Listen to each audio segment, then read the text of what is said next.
to A Life Economy, dedicated to exploring the intersection of technology, spirituality, and consciousness. We're your hosts, Cosmo Sharf and Summer Perry. And today we are very, very grateful to welcome our guest, Jurgen Ziewe. Welcome. Hi, Austin. Hi, Summer. Excellent. We are very, very excited to have you on. Jurgen, you are the author of several books about interdimensional travel and astral projection, and I read them a few years ago, and it really opened my eyes and my mind to the possibilities of the human experience and consciousness, and it was just a really enthralling read to learn about your journeys into all the other possible realms of existence. And where to start, I suppose, for people that are maybe have never heard of astral projection or out of body experiences, it would be great to start with just a quick overview of what that even means for people who maybe are unfamiliar with that term. Well, an out of body experience is when your waking consciousness works on a different locality than your physical body. That's basically it in a nutshell. And the locality can be anywhere. But it's mostly on a dimensional level, which is on a different vibratory level than the physical Earth. There's a lot of people experience seeing their body when they get out of body. That indicates they are on a very low vibratory level, which is very close to the physical Earth. Mm-hmm. As soon as you have no longer contact with your physical body, you are actually transcending into a higher dimensional reality. Mm-hmm. So the whole thing is quite complex, really, because people are still disputing actually what's taking place. But awareness happens on many different levels, Mm-hmm. So the physical level is only one of many dimensional levels we can focus our awareness on. Sure. So the closest thing that people might, or of course are familiar with, that closest thing to an interdimensional experience would be dreaming, right? Everyone has dream experiences, some more lucid, some more vivid than others. Mm-hmm. And what's the difference between just a dream, a lucid dream, and an out of body experience? Well, there's not a lot of difference. The only difference is when we have a dream, we usually source our information or the dream content from our subconscious.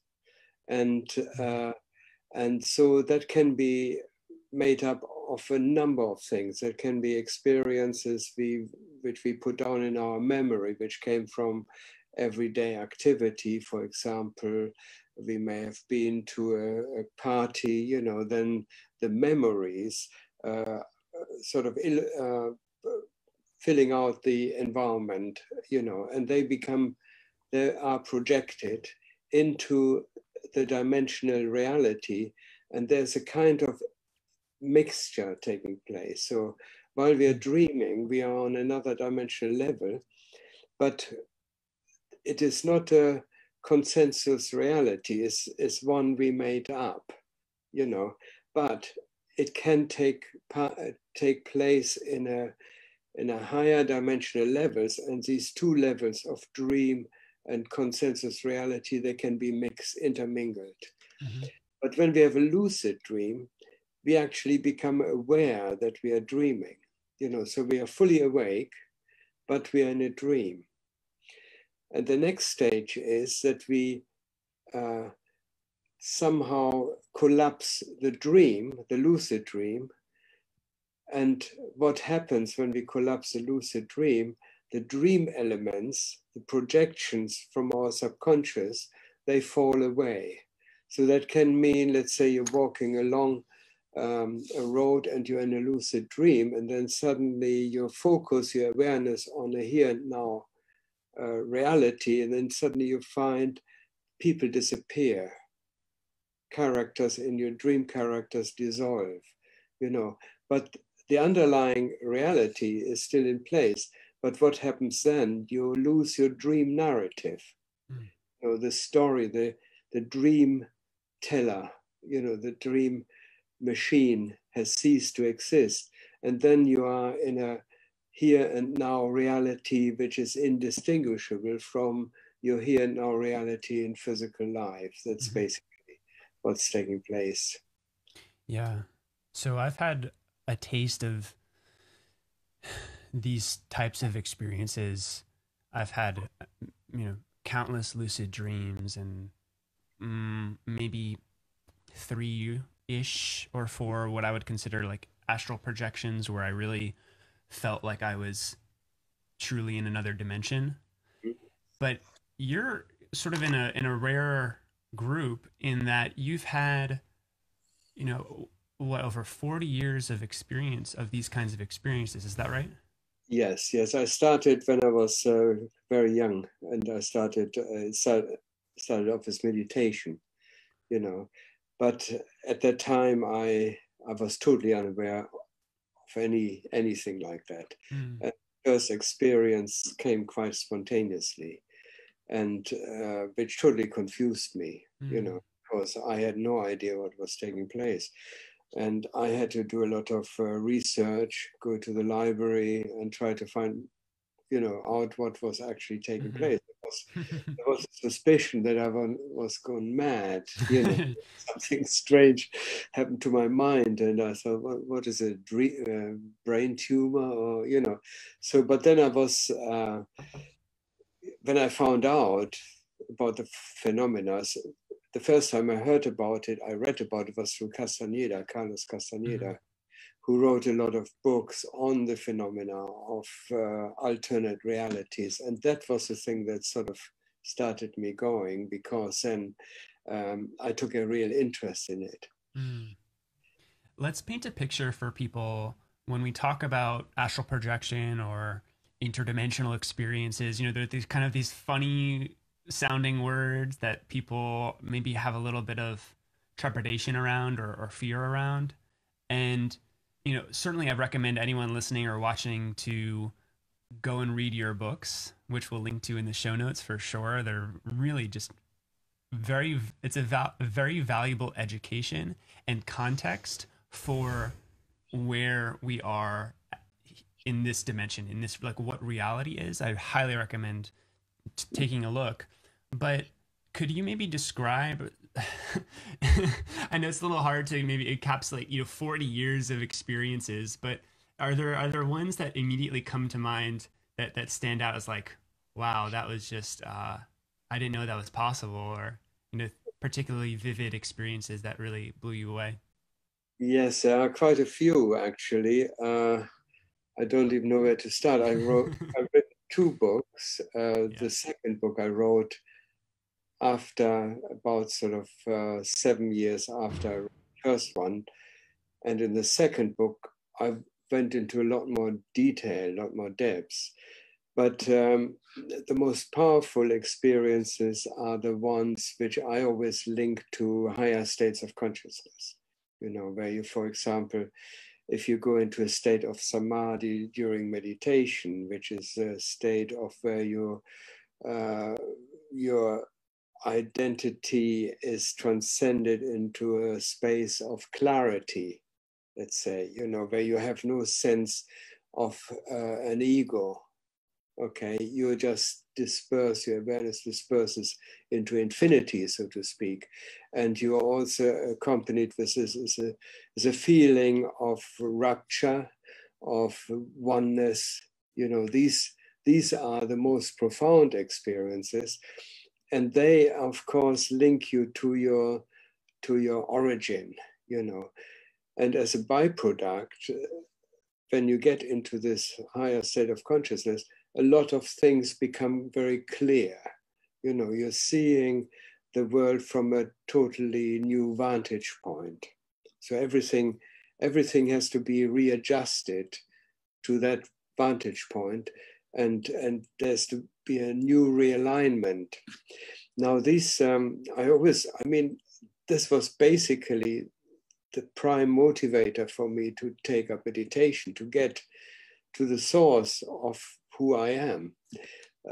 All my out-of-body experiences were simply a sort of byproduct. They happened sort of by accident, you know.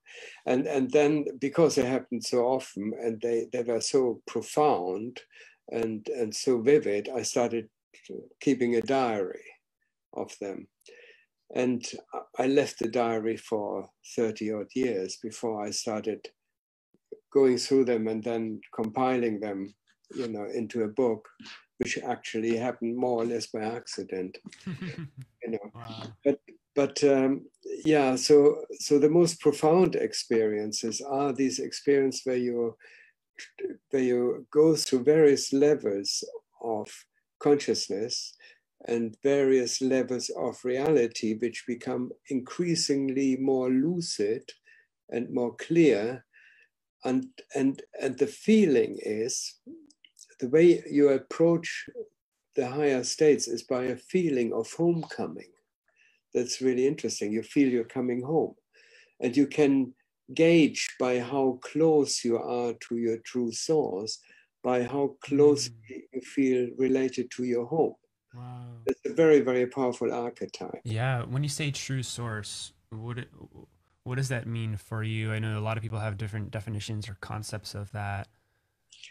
Yes, it's something which is almost impossible to describe, really.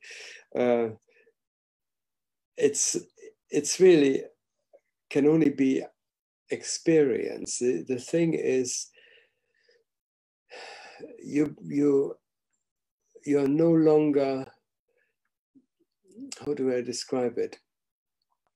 You're in a state of pure being, which is not associated, there's no identification. You know, there's no identification with your persona, with your job, you know, all this ceases and you just become a being, if you like, which has got no attachments, no attributes even. You know, you're a pure self. Mm. And of course, that doesn't mean that you stop being a person. You know, your individuality is still intact, but during this state of being, you are totally liberated from the identification of your persona, and there's a tremendous release. Okay, that's about. Yeah. Wow, that sounds so cool. It reminds me of sort of what a goal for meditation is like escaping the weight of the projected identity that we get from our daily lives and sort of like reaching in and being more of that limitless energetic potential that we all have inside of ourselves. Yes. So if we're meditating and we're reading your books and learning how to hopefully one day be able to achieve astral projection or lucid dreaming as a start, what are some early signs that someone is on the right track? Like what's something to look out for in your practice? Well, I mean, there are different ways of achieving that. A lot of people speak about a vibratory state, you know, where they feel a vibration in their body initially. I don't feel that anymore. You know, very early on, in the beginning stage, the way I can describe it is, it's a bit like being born and the ambiotic sac sort of bursts and it sets you free. And it can have the feeling, the way I experienced it initially, it was as if a thunderstorm was raging through my room and I was violently shaking, you know, and I became quite scared. I had no idea what was happening. Now that was a very extreme form, but I persisted because I had read about it. I persisted, and then this breakthrough came. And the way I describe it is you're going through the lower energy body, which is connecting the physical body to your astral body. And it's this low energy field that has to be sort of, you have to break through it, you know. So the vibration is a very natural phenomena for many out-of-body experiences, that you are about to break through into the astral dimension, you know. So the thing is that people have to become aware of it and relax into it, and not fight it or not do anything, and just sort of maintain a feeling of joyful anticipation and letting go. And that is one of the states. The other state is via lucid dream, which is much more gentle very often. And the way I do it when I have a lucid dream, first of all, if you have a dream, the best thing is to keep a note of all your dreams. And if you discover that you have a recurring dream, you elaborate on that dream, you visualize it. And before you go to sleep, you go into the memory of that dream, and you program yourself when you have this dream. For example, in my case, it is, I always I have dreams where I'm parking my car, and then when I come back and want to drive away, the car has been stolen. It's no longer there. That's a recurring dream. And so I program myself. Each time I realize that my car has been stolen, I realize that it is a dream, because in reality, my car gets never stolen. Hilarious. So you use that clue to say, aha, my car has been stolen, there's a dream. Okay, so you can use various recurring dreams as a cue or as an anchor to induce lucidity, you know. Now, once you achieved lucidity, the world is your oyster. You can literally do whatever you think of. You know, you can conjure up whatever you like. You are at liberty to explore the world, to do whatever comes to your mind, to change your shape, to fly, to visit other countries, and so on. You can even go into meditation. And that is the thing I mostly do when I have a lucid dream. I say to myself, oh, I'm lucid, I'm going to meditate. Whoa. And of course, when you meditate in a lucid dream, it's like launching a rocket from space rather than from Earth, where it has to overcome gravity. So I've not tried to do that yet. Yeah, so all I did very early on, when I had a lucid dream, I went straight into meditation. And the way I did that, I used a mantra. Mm-hmm. And the mantra, I fell back, I used various mantras. One mantra I actually received from a dream character who was my guide and teacher. But another one is a normal Om mantra. You know, the Om mantra is a very powerful vibration which connects you to your source consciousness. And what I found was, when I chant the mantra in my lucid dream, it lifts me out up into the air. It's almost as if I'm flying up into the air, and then things start happening. For example, I'll give you an example of what happened to me. Suddenly I find it's snowing, you know, and the snowflakes are, every snowflake that touched me was giving me a feeling of joy. So it was like a blessing. Yeah. It enhanced my feeling, and I suddenly became more and more ecstatic. Mm-hmm. Okay, so this mantra connected me to the higher state of consciousness, and it came in the form of snowflakes. At another time, it came in the form of flower petals, like rose petals. Okay, and another time, suddenly the sky opened, and there were about a sort of 1,000 angels singing. Oh my gosh! Wow. Did you hear it? Do you remember what it sounded like? Yeah, it was like a massive choir and incredibly beautiful chorus. Now, because I'm a rational human being, I quickly thought, okay, they are not really 1,000 angels, just to see me. But it doesn't matter.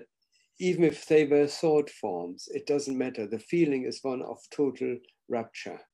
Okay. Yeah.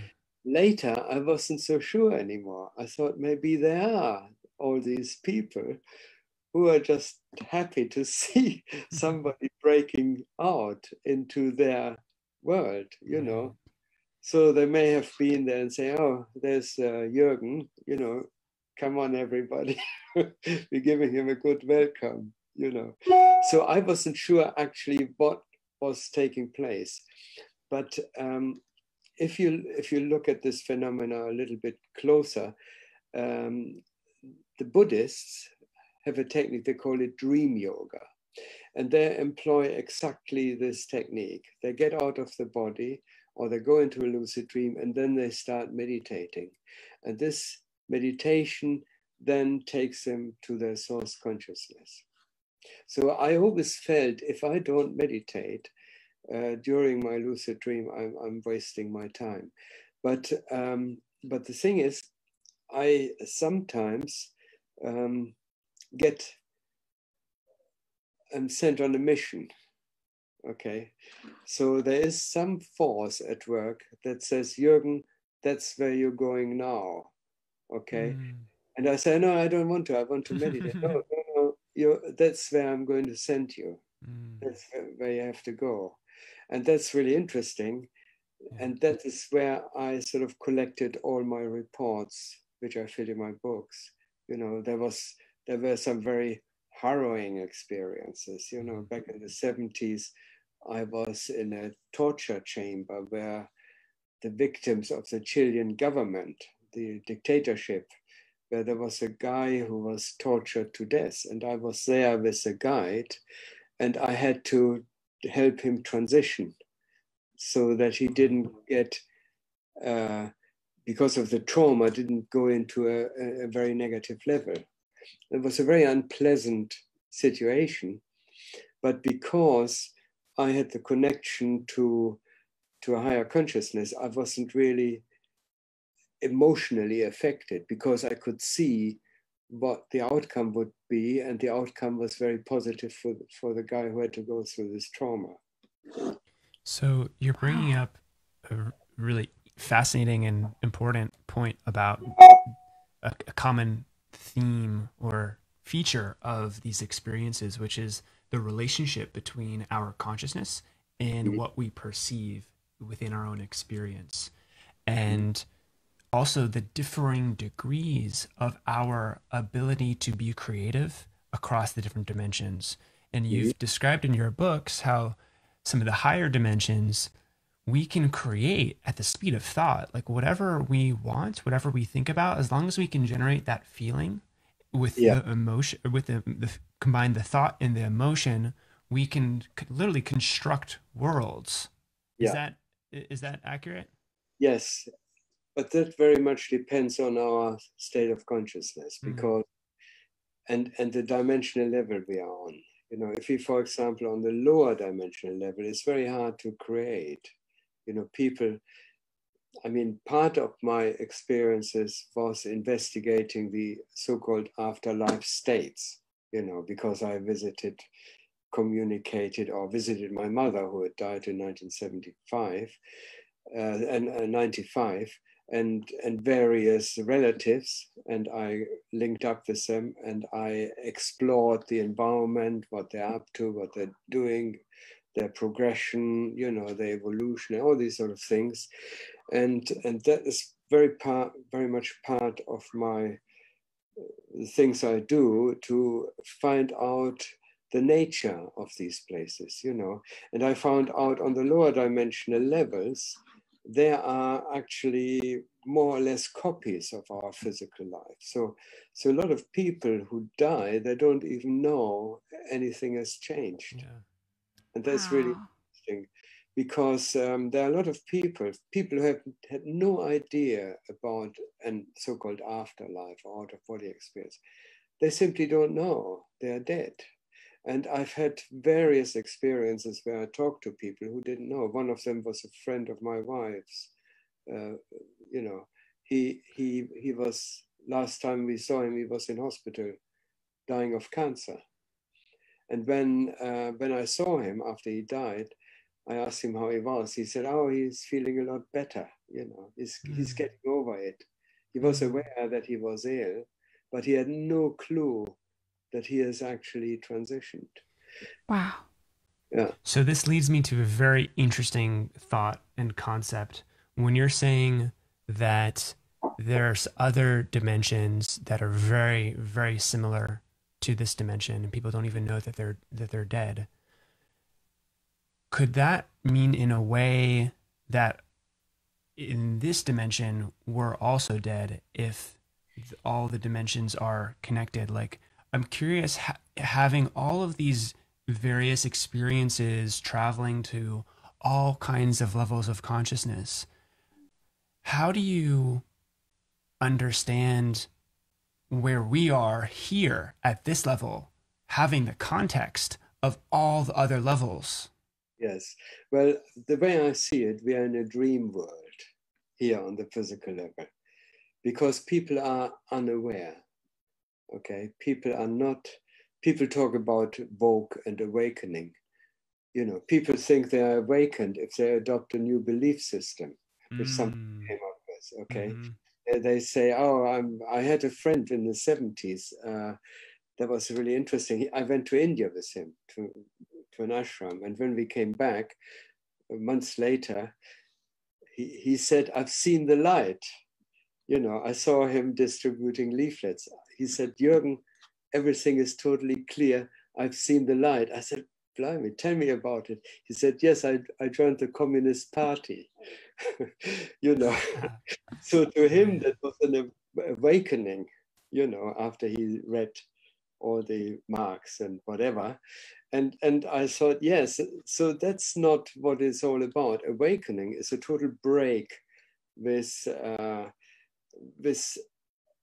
known. It's a break with everything that is known, or what you think you know. Okay, you realize for the first time that there's nothing to know, there's only being. And as soon as you think you know, you're entering a dream state. You know, you're creating. Tell me about that, the difference between knowing and being. Yeah, so that's the thing. If you're in a being state, you are awake. If you are thinking and creating a belief world around your ideas, and you can see it at the moment. I mean, in the election, you know, there are Republicans and there are Democrats, and they've got their own dreams of reality.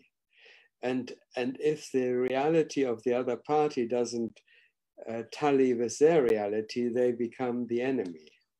Okay, and there are so many enemies around at the moment. There are so many contradictory dreams running in parallel that we are living in a bit of a nebulous cloud as mankind, you know. And the whole point is to get out of these nebulous dreams. We need to reach a state of awakening, of realizing who we are, you know, and see the context of our true self in the world. And that's a challenge. Sure.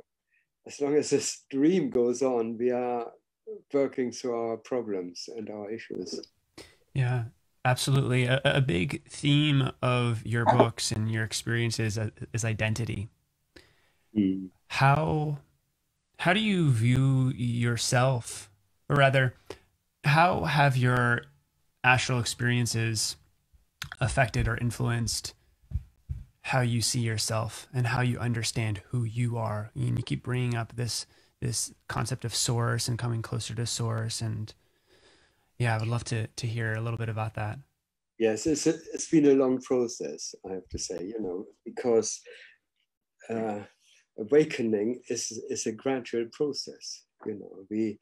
And the way I experienced it, I had awakenings, you know, maybe once every blue moon initially. I had a very powerful one when I was quite young. And that changed my life because I was walking around in a state of unity for about 3 weeks, and I couldn't figure out who that thing was that was maneuvering this body, because I could have just as easily mistaken it for a duck, you know, because there was no difference between me. The outside world was I, and this was a state also, ironically, of incredible peace, because there was no otherness. Okay, and that was a big breakthrough for me. And after that, I could never go quite back to it. But it's taken me at least 40 years to make this state permanent. You know, so the last time, the next breakthrough came about sort of 2013, when I went on a silent retreat to Scotland. And I was meditating for 8 hours a day. And that was the last time I found I could no longer relate to my personal history. Okay, there was just the being state. And that is now the status quo. And to describe it is quite difficult.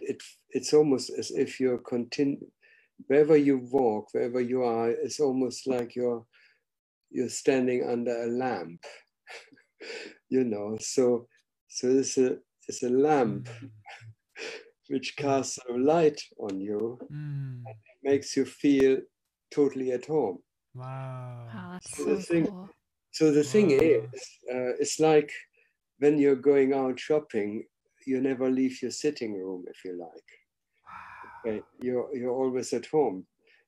I went to Morocco about a year ago. I went to Morocco and I felt at home in a totally strange land. It was my home. Okay, and that's a difference. And there are no strangers when you talk to people. Okay, you don't see any strangers. They are all friends, if you like, because you recognize they're the same. You know, we all run on the same fuel. Right. Okay, and that of course gives you a sense of freedom, a sense of peace. That is the most prominent feeling. Is the feeling of stillness. Okay, it's a constant stillness. There's no movement. Okay, and you can always. It's difficult not to feel it. It's more difficult to get out of it. And the moment you do, you feel you're an exile. You don't belong there, you know. So you need to remind yourself of your true state. And that's what awakening does. It simply reminds us of who we really are, and that's a key thing. And that solves a lot of problems.